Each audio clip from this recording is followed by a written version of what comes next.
My last day at work, I went home for lunch and I said to my mother, I'm not going to go back. And she says, you go back to work, you finish off, don't you let them down. When my mother sent me back to work, they put me on a huge machine, a massive thing. And I didn't know how to work it. As I was pushing the metal into the machine, it came down with such a force, and bang, and it just trapped my fingers, and as I pulled my hand back, I pulled the ends of the fingers off. There was blood going all over the place. I don't even remember how I got to the hospital when somebody arrived with my fingertips in a matchbox, and they were just, as far as the hospital was concerned, I could never play again. I was extremely depressed and very down, and the manager from the factory came to visit me at home. Really, really nice guy. And then he told me the story, of course, about Django Reinhardt, who had lost his fingers, through the fire. And it really, wow, God.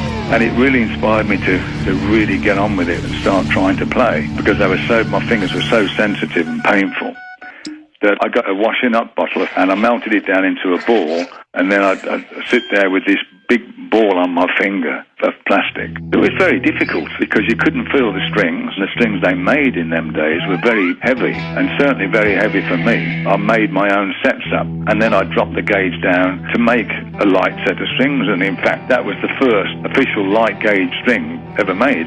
I had to try and make whatever I could sound big because of my disabilities. I came up with another sound by tuning the guitar down. I wanted more gain, a dirty sound, more aggressive and more raw and fat. I plugged it into the bass socket of the amp, which gave it a bit more sort of oomph. And that was my sound then.